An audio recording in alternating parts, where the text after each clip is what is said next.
Hello बच्चों, कैसे हो आप सभी लोग। आशा करता हूँ आप सभी लोग बेहतर होंगे और अच्छी तरीके से अपनी प्रिपरेशन कर रहे होंगे। तो आप सभी का एक बार फिर स्वागत है आपके अपने यूट्यूब चैनल GMD क्लासेस में। मैं पंकज आप सभी का हार्दिक स्वागत करता हूँ आपके अपने यूट्यूब चैनल में। तो चलिए आज हम हाजिर हैं आपके लिए एक नई वीडियो के साथ। और आज की हमारी जो वीडियो है वो एक बेसिक वीडियो है ग्रामर से संबंधित, जो कि 9th to 12th तक बच्चों के लिए है। तो चलिए अपनी सीरीज़ को आज हम कंटिन्यू करेंगे और हमारी सीरीज़ में जो है वो प्रेजेंट परफेक्ट कॉन्टिन्यूअस टेंस जो है इसका हम अध्ययन कर रहे हैं। और आज जो है हम इसका बच्चों के लिए पार्ट 2 लेकर आए हैं। इसका पार्ट फर्स्ट जो है उसका हमने अध्ययन कर लिया है, जिसमें हमने प्रेजेंट परफेक्ट कॉन्टिन्यूअस टेंस जो है इसके सिंपल सेंटेंसों को पढ़ा था। और आज जो है हम इसके निगेटिव सेंटेंस पढ़ेंगे कि यदि हमारा वाक्य जो है वो नकारात्मक हो, निगेटिव हो, तो हम उसको किस प्रकार बनाते हैं, आज हम उसको सीखेंगे। और जो बच्चे हमारे चैनल पर नए हैं वो हमारे चैनल को सब्सक्राइब करें, अपने मित्रों में शेयर करें। और जिन बच्चों ने इसका पार्ट फर्स्ट नहीं देखा है वो वीडियो के डिस्क्रिप्शन बॉक्स में जाएँ, वहाँ पर लिंक जो है वो मिल जाएगा, बच्चे वहाँ से देख सकते हैं। या तो हमारे चैनल की प्लेलिस्ट में जाएं, वहाँ भी इसका जो पार्ट फर्स्ट है वो बच्चों को मिल जाएगा। बच्चे वहाँ से देखें और अच्छी तरीके से समझने का प्रयास करें। तो चलिए शुरू करते हैं आज की वीडियो।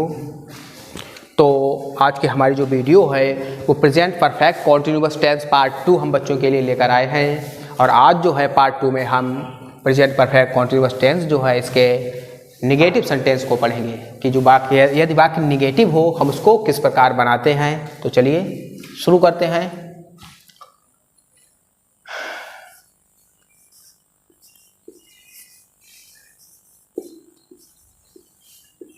निगेटिव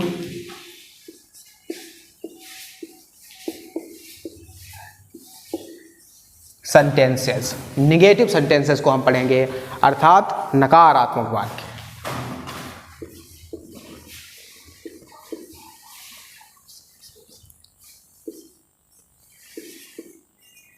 नकारात्मक वाक्य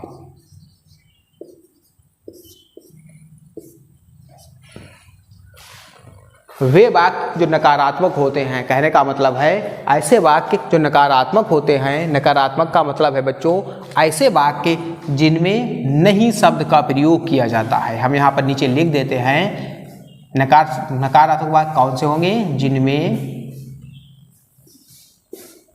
बच्चों जिनमें नहीं शब्द आएगा वो नकारात्मक वाक्य होंगे।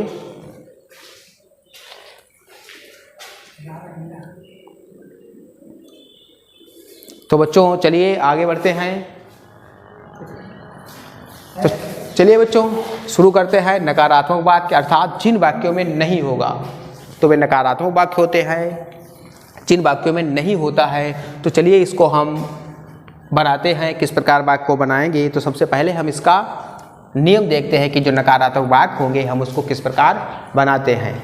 और जो बच्चे नए हैं वो इसका पार्ट फर्स्ट अवश्य देखें, क्योंकि इसके पार्ट फर्स्ट पे हमने बताया था कि जो प्रेजेंट परफेक्ट कॉन्टिन्यूअस टेंस के जो वाक्य होते हैं वो वाक्य की पहचान क्या होती है, कि हम कैसे पहचानेंगे यह वाक्य जो है वो प्रेजेंट परफेक्ट कॉन्टिन्यूअस का है। तो उसमें पहचान बताई गई है। तो जिन बच्चों को इन वाक्यों को पहचानने में दिक्कत होती है वो इसका पार्ट फर्स्ट अवश्य देखें। तो चलिए शुरू करते हैं।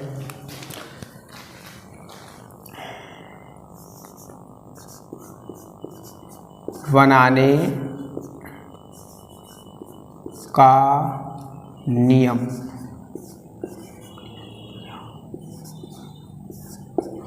वाक्य को बनाने का नियम कि किस प्रकार वाक्य जो है वो हम बनाते हैं। तो चलिए हम इस नियम को देखते हैं कि किस प्रकार हम वाक्य को बनाएंगे जो वाक्य प्रेजेंट परफेक्ट कॉन्टिन्यूअस टेंस का होगा तथा वह वाक्य नकारात्मक हो। नकारात्मक अर्थात उस वाक्य में नहीं शब्द का प्रयोग किया गया हो, उसे हम नकारात्मक वाक्य कहते हैं। तो ऐसे जो वाक्य होते हैं उनमें हम सबसे पहले क्या लगाते हैं, सबसे पहले हम लगाते हैं कर्ता। क्या लगाते हैं बच्चों, सबसे पहले हम कर्ता लगाते हैं। सबसे पहले क्या लगाते हैं, कर्ता लगाते हैं। जो हमारे वाक्य का सब्जेक्ट होता है उसको लगाते हैं, प्लस हम हैज या हैव लगाते हैं। सबसे पहले सब्जेक्ट लगाते हैं, फिर हैज या हैव लगाते हैं। और फिर हम क्या लगाते हैं, फिर हम नॉट लगाते हैं। हैज हैव के बाद हमें क्या लगाना है, नॉट लगाना है। हैज हैव के बाद क्या लगाना है, नॉट लगाना है। फिर हम क्या लगाते हैं, फिर हम लगाते हैं बीन। सब्जेक्ट हैज या हैव, ठीक है। हैज या हैव यह मैं बता चुका हूँ कि हैज़ कहाँ पर लगता है और हैव कहाँ पर लगता है। जहाँ पर हमारा कर्ता एक वचन होता है वहाँ पर हैज़ लगाते हैं, और जहाँ पर हमारा कर्ता बहुवचन होता है वहाँ पर हैव लगाते हैं। फिर नॉट लगाते हैं, फिर बीन लगाते हैं। फिर हम मुख्य क्रिया, जो हमारी मुख्य क्रिया होती है, मेन वर्ब होती है, उसकी हम आईएनजी अवस्था लगाते हैं, आईएनजी फॉर्म। तो मुख्य क्रिया की हम आईएनजी फॉर्म लगाते हैं। फिर हम क्या लगाते हैं बच्चों, फिर हम लगाते हैं कर्म। फिर हम कर्म लगाते हैं। कर्म के बाद क्या हम लगाते हैं, कर्म के बाद हम सिंस, सिंस या फॉर लगाते हैं, सिंस या फॉर लगाते हैं। फिर क्या लगाते हैं, फिर हम लगाते हैं टाइम, और अंत में फुल स्टॉप लगाते हैं। तो यह जो है हमारा जो है वो नियम है। इस नियम के सहायता से, इस नियम के अनुसार हम जो प्रेजेंट परफेक्ट कॉन्टिन्यूअस के जो वाक्य हैं और जो कि हमारे नेगेटिव अर्थात नकारात्मक वाक्य होंगे, उनको हम इस नियम के अनुसार बनाएंगे। तो चलिए देखते हैं एग्जाम्पल और बेहतर तरीके से समझने का प्रयास करते हैं। तो यह नियम जो है थोड़ा सा बड़ा है बच्चों, क्योंकि यह टेंस जो है, इसके वाक्य जो होते हैं कुछ बड़े होते हैं। तो यह जो नियम जो है वो बड़ा है, लेकिन हमें इससे बिल्कुल भी घबराना नहीं है, क्योंकि हमें जो है वो नियम के अनुसार चलना है और वाक्य जो है वो स्वतः ही बन जाएगा। तो चलिए देखते हैं एग्जाम्पल और अच्छी तरीके से समझने का प्रयास करते हैं।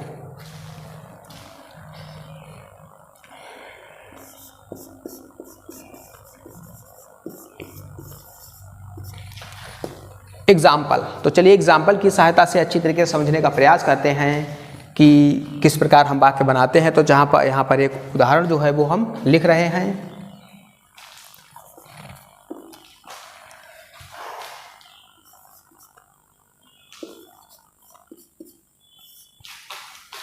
ममता 2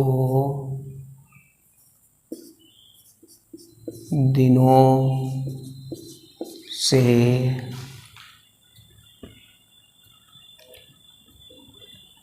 ममता 2 दिनों से स्कूल नहीं आ रही है। तो यह जो वाक्य बच्चों यह हमने एक एग्जाम्पल लिखा है, इसको हम चलिए इस नियम के सहायता से बनाते हैं कि किस प्रकार यह बनेगा। तो हमें जो है वो इस नियम के अनुसार इसको बनाना है। तो इसमें हम पहले देख सकते हैं यह वाक्य जो है वो प्रेजेंट परफेक्ट कॉन्टिन्यूअस टेंस का है। इसकी पहचान क्या होती है बच्चों, इसकी पहचान हमने पार्ट फर्स्ट में बताई है, तो आप लोग वो वीडियो देख सकते हैं। अब हम इस नियम के अनुसार इसको बनाते हैं, और आप देख सकते हैं कि नकारात्मक वाक्य है तो इसमें नहीं का आना आवश्यक जरूरी होता है। तो इसमें नहीं शब्द जो है वो आया हुआ है। तो चलिए हम इसको बनाते हैं। तो सबसे पहले हमें लिखना होता है सब्जेक्ट, कर्ता। कर्ता क्या होता है, कर्ता जो होता है जो वाक्य में कार्य कर रहा होता है उसे हम कर्ता कहते हैं। जो हमारे साधारण जो हमारा वाक्य होता है या जो निगेटिव सेंटेंस होता है उसका जो पहला शब्द होता है उसे भी हम कर्ता कहते हैं। तो यहाँ पर कार्य कौन कर रहा है, ममता, ठीक है, यह हमारा क्या है, कर्ता है। तो चलिए लिखते हैं।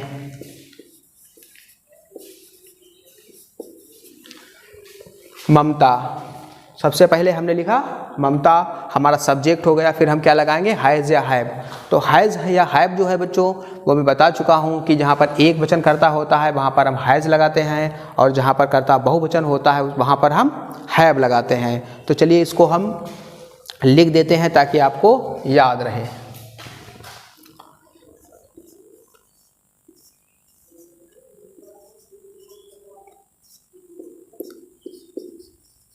एक वचन के साथ हैज, और बहुवचन के साथ हैव। ठीक है, एक वचन के साथ हैव और बहुवचन के साथ हैव, एक वचन के साथ हैज और बहुवचन के साथ हैव। तो चलिए देखते हैं यहाँ पर हमारा कर्ता एक वचन है या बहुवचन है। तो ममता किसी का नाम है, तो नाम जो होता है वो हमेशा क्या होता है, एक वचन होता है। ठीक है, तो यहाँ पर नाम है तो क्या है, एक वचन है, तो एक वचन है क्या लगाएंगे हम, हैज। ठीक है, एक वचन है तो क्या लगाएंगे, हैज, हैज, ममता हैज, सबसे पहले कर्ता, फिर हमने क्या लगाया, हैज। अब यहाँ पर हैव जो है यह हमें नहीं लगाना है, क्योंकि हैज या हैव दोनों में से हमें केवल एक चीज़ लगानी है, तो हमने हैज लगा लिया। अब हैव हमें नहीं लगाना है। आगे बढ़ते हैं, अब क्या लगाना है, नॉट। ठीक है, तो लिखते हैं यहाँ पर हम not, not, Mamta has not, subject, फिर हैज, फिर हमने क्या लगाया, हैव, सॉरी फिर हमने क्या लगाया, नॉट, क्योंकि हैव जो हमें नहीं लगाना है। फिर आगे बढ़ते हैं, क्या लगाना है, बीन, नियम के अनुसार चलना है, हमें कुछ भी नहीं करना है, तो हमने लिखा बीन। आगे बढ़ते हैं, मुख्य क्रिया की आईएनजी फॉर्म। तो मुख्य क्रिया क्या है इसमें, तो क्रिया जो है बच्चों मैं बता चुका हूं कि क्रिया जो है, मुख्य क्रिया जो होती है वो वाक्य के अंत में होती है। रहा, रही, इसके जो पास में जो शब्द होते हैं वो मुख्य क्रिया कहलाते हैं। आ रही, आना। ठीक है, आना क्या है, यह कार्य को दर्शाता है। तो आ रही तो क्या है, यह मुख्य क्रिया है। तो आना की अंग्रेजी क्या होती है, कम होती है। तो हमें क्या लगाना है, आईएनजी फॉर्म लगानी है। तो हमें लिखना है कमिंग।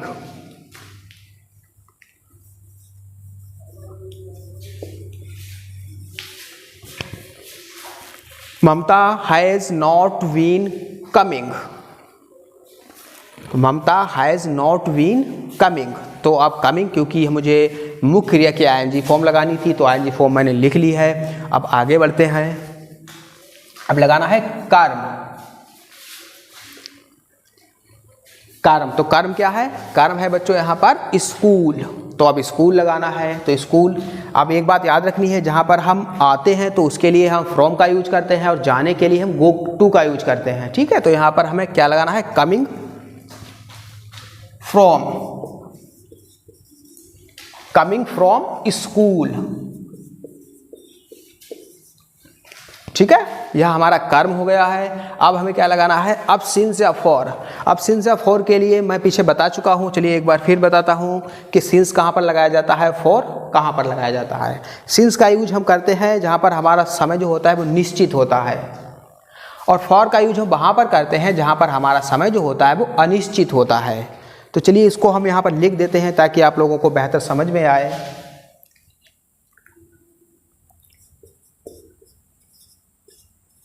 निश्चित समय, यदि हमारा निश्चित समय है तो हम क्या लगाएंगे, सिंस लगाएंगे। यदि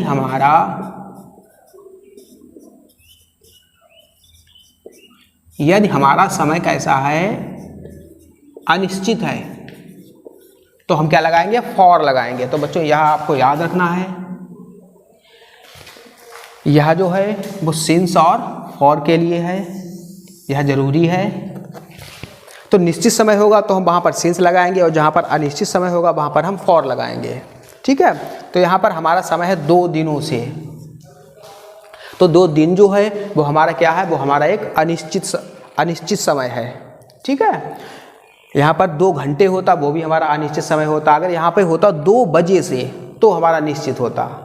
ठीक है, तो 2 दिन है तो यहाँ पर अनिश्चित समय है, तो अनिश्चित के लिए क्या लगाएंगे हम, फॉर लगाएंगे। तो हमें सिंस या फॉर में से क्या लगाना है, फॉर को लगाना है। तो यहाँ पर लिखते हैं फॉर। अब हमें टाइम लगाना है। टाइम का मतलब है अब यहाँ पर जो दिया गया है उससे हमें लिखना है 2 दिनों, 2 दिन की अंग्रेजी 2 मतलब 2 और दिन की अंग्रेजी डेज, 2 डेज। तो हमारा वाक्य जो है बच्चों वो कंप्लीट हो चुका है। Mamata has not been coming from school for 2 days. तो यहाँ बच्चों वाक्य जो है वो बन चुका है। आप लोग इसका स्क्रीनशॉट ले सकते हैं। अगर नोट डाउन करना चाहें तो उसको आप नोट डाउन कर लें। फिर हम बढ़ते हैं अगले एग्जाम्पल की तरफ।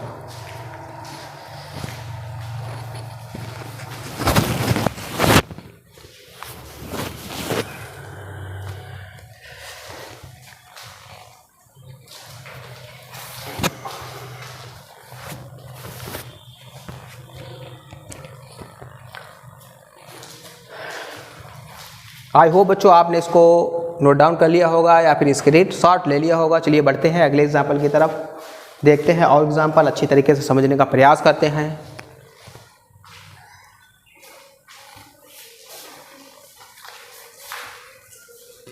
तो चलिए बच्चों बढ़ते हैं अगले एग्जाम्पल की तरफ। अब इसको हम साफ कर रहे हैं।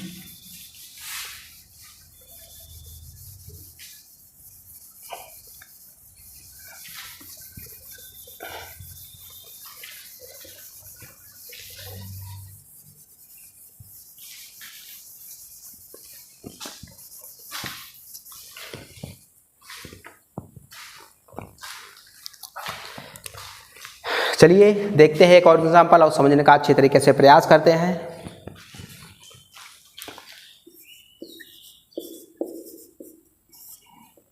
रमेश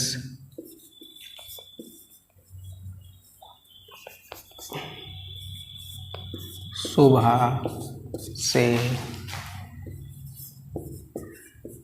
पुस्तक, रमेश सुबह से पुस्तक नहीं, क्योंकि हमें नकारात्मक बनाना है वाक्य तो नहीं को हमें लगाना होगा। रमेश सुबह से पुस्तक नहीं पढ़ रहा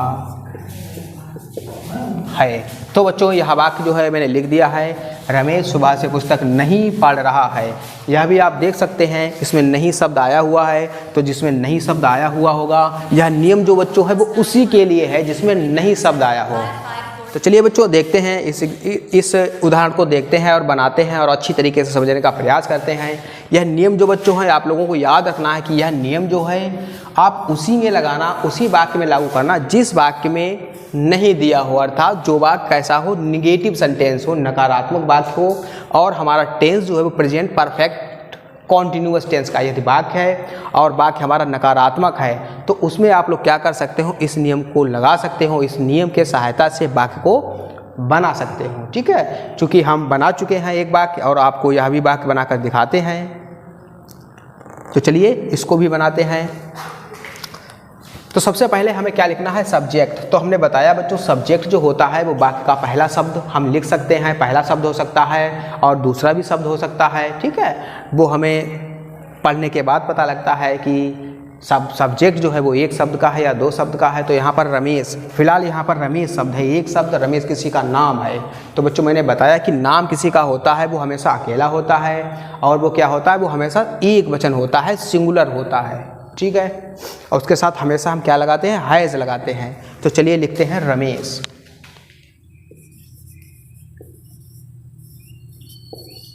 रमेश, क्योंकि रमेश कौन है, रमेश जो है बच्चों वो हमारा सब्जेक्ट है। तो सबसे पहले हमने लगा लिया कर्ता रमेश। अब हमें हैज़ या हैव लगाना है। तो हैज़ या हैव के लिए मैंने यहाँ पर साइड में लिख दिया है अलग से। हैज़ हमें एक वचन के साथ हमें हैज़ लगाना है, बहुवचन के साथ हमें हैव लगाना है। तो बहुत आपको दिक्कत नहीं होनी चाहिए क्योंकि बिल्कुल साधारण तरीके से और बहुत ही सरल तरीके से मैं आपको बता रहा हूँ। तो यहाँ पर किसी का नाम है तो हमें क्या लगाना है, हैज़ लगाना है। तो मैंने लगा लिया हैज़। अब आगे बढ़ते हैं, हैव चूँकि हमें लगाना नहीं है क्योंकि इन दोनों में से हमें एक चीज़ लगानी है, हैज़ या हैव। ठीक है, आगे बढ़ते हैं, नॉट लगाते हैं। तो हमने यहाँ पर लिख दिया नॉट।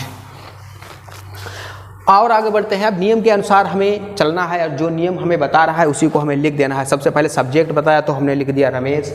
आगे बढ़े हम तो हमें हैज़ या हैव क्या लगाना है, तो हमने यहाँ पर साइड में लिख दिया है आपको। ठीक है, तो हमने लगा लिया हैज़। अब फिर और आगे बढ़ते हैं तो हमें नॉट बताया है, नॉट लगाना है। ठीक है, बीन जो का त्यों हमें जो है वो लिख देना है।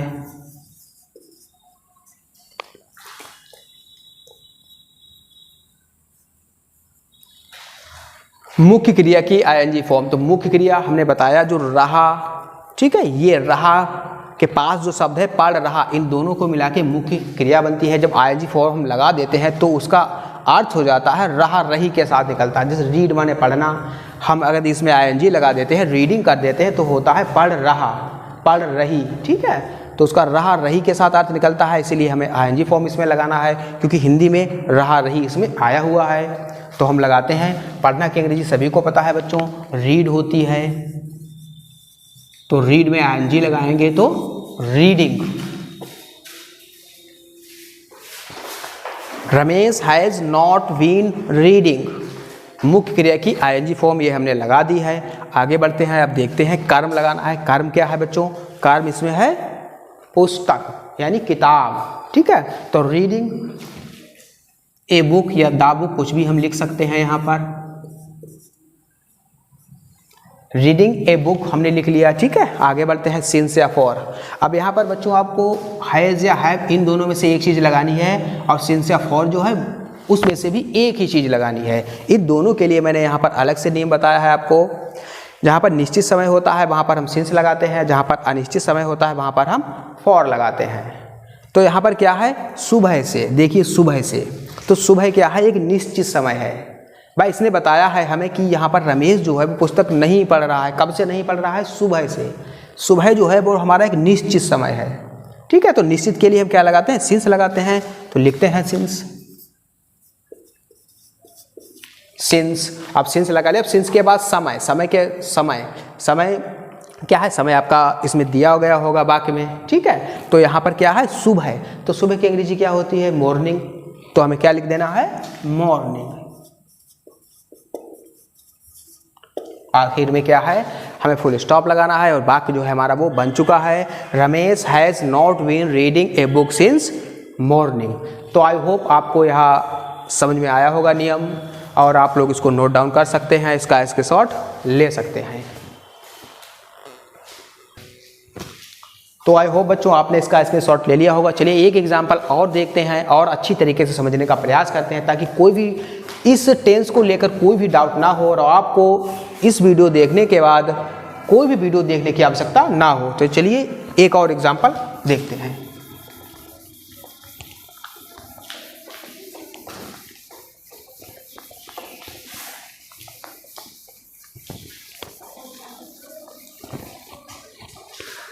तो चलिए बच्चों देखते हैं एग्जाम्पल और एक।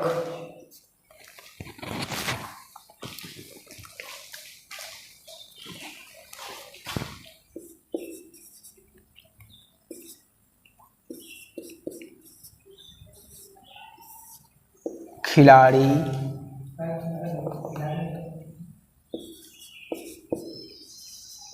मैदान में 4 बजे से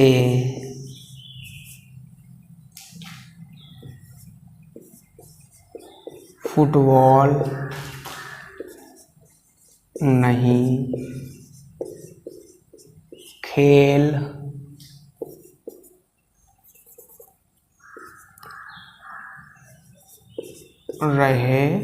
रहे हैं। थोड़ा बड़ा वाक्य है बच्चों। खिलाड़ी मैदान में 4 बजे से फुटबॉल नहीं खेल रहे हैं। तो यह वाक्य जो है थोड़ा सा बड़ा है। तो मैंने बताया कि इस टेंस के वाक्य जो होते हैं वो कुछ बड़े भी हो सकते हैं, लेकिन हमें इन वाक्यों से बिल्कुल भी घबराना नहीं है। नियम के अनुसार हमें चलना है और वाक्य को बनाना है। वाक्य जो होते हैं बहुत ही सरल होते हैं, बहुत ही आसान होते हैं। तो चलिए इसको भी हम बनाते हैं अपने इस नियम के सहायता से। तो चलिए देखते हैं।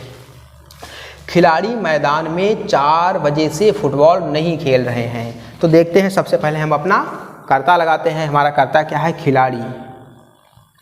तो खिलाड़ी की अंग्रेजी क्या होती है? खिलाड़ी की अंग्रेजी होती है बच्चों प्लेयर। प्ले माने खेलना और ER लगा देते हैं तो होता है प्लेयर, अर्थात खेलने वाला। खेलने वाला कौन होता है? खिलाड़ी होता है। तो प्लेयर। तो यहाँ पर लिखते हैं प्लेयर।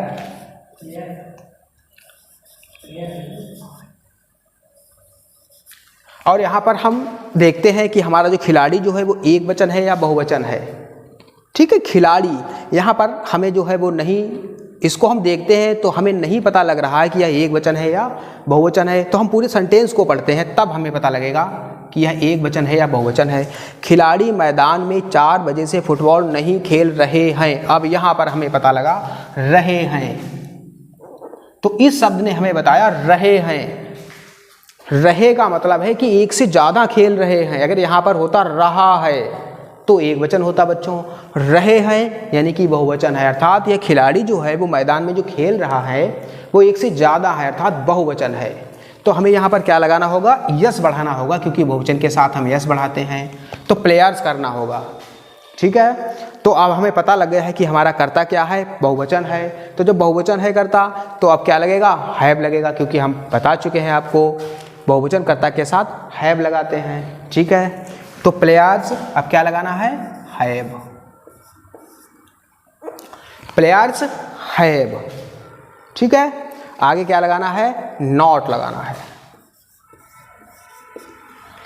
Players have not. अब चूंकि हमें हैज नहीं लगाना है क्योंकि हमने हैव को लगा लिया है, तो मैंने बताया इन दोनों शब्दों में से एक शब्द लगाना है और इन दोनों शब्दों में से भी एक ही शब्द हमें लगाना है। ठीक है। तो नॉट के बाद क्या लगाना है, बीन। इसमें हमें कुछ भी नहीं करना है, हमारा कर्ता एक वचन हो बहुवचन हो, नॉट बीन।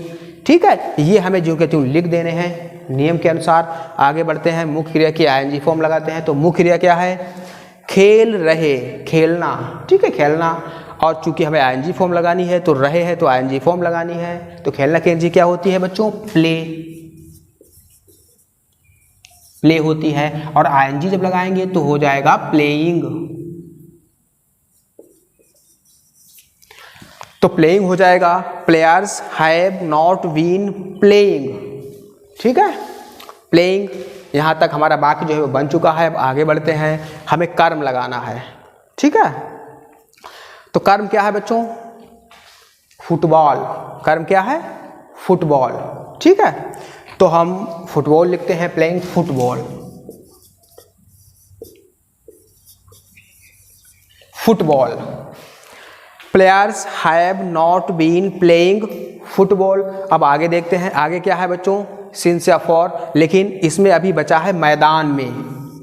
देखिए, तो ये क्या है, ऐसे भी वाक्य आ सकते हैं आपके सामने जिसमें कर्म दिया हो, कर्म के बाद भी कोई शब्द बचा हो। ठीक है। और नियम में अगर वो शब्द नहीं है, यहाँ पर नहीं बताया है, तो हमें क्या करना है, उसको हमें अदर वर्ड मान लेना है। ठीक है। और कर्म के बाद ही हमें उसको लिख देना है। ऐसे भी वाक्य बहुत रेयर केस में कभी कभी आ जाते हैं, तो उसको हमें क्या करना है, इस कर्म के बाद उसको लिख देना होता है। तो मैदान में है, यहाँ पर बच्चों देख सकते हैं, हमने बताया मैदान में, घर में, कक्षा में। तो इसकी अंग्रेजी जो होती है वो इन द के साथ हम लगा देते हैं। तो हमें लगा देना है इन द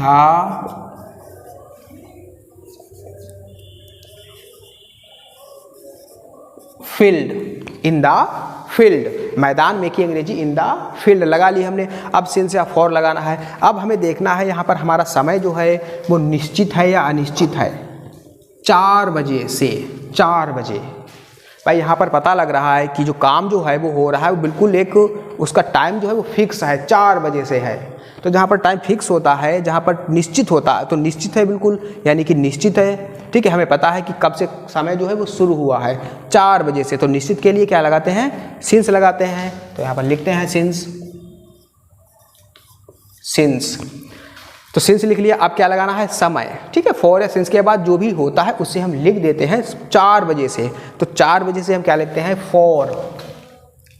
फॉर। फिर हम इस प्रकार ओ, फिर क्लॉक। आपको इसी प्रकार लिखना है। 4 o'clock 4 बजे से है तो 4 o'clock, 5 बजे से होता तो यहाँ पर 5 o'clock। आप चाहें तो 4 ऐसे भी लिख सकते हैं, FOUR ऐसे भी लिख सकते हैं। ठीक है। यहाँ पर जगह कम थी तो मैंने ऐसे लिख दिया है, इससे कोई दिक्कत नहीं है। ठीक है। अगर 4 बजे से है तो 4 o'clock, 7 बजे होता तो 7 o'clock। ठीक है। 8 बजे से होता तो 8 o'clock, लेकिन ओ क्लॉक जो है वो हमें इसी प्रकार लिखना है। ठीक है। तो आई होप बच्चों आपको यह जो है वो समझ में आया होगा। आप इसका स्क्रीनशॉट ले सकते हैं। तो आई होप बच्चों आपको यह नियम समझ में आया होगा और आपको यह आपने नोट डाउन कर लिया होगा। और आज की क्लास यहीं तक, और मिलते हैं अगले वीडियो में बहुत ही जल्द। एक इसका जो पार्ट 3 लेकर आएंगे हम आपके लिए। और जो बच्चे नए हैं वो हमारे चैनल को सब्सक्राइब कर लें, और जिन बच्चों ने इसका पार्ट 1 नहीं देखा है वो पार्ट 1 देखें। चलिए मिलते हैं अगले वीडियो में, तब तक के लिए नमस्कार।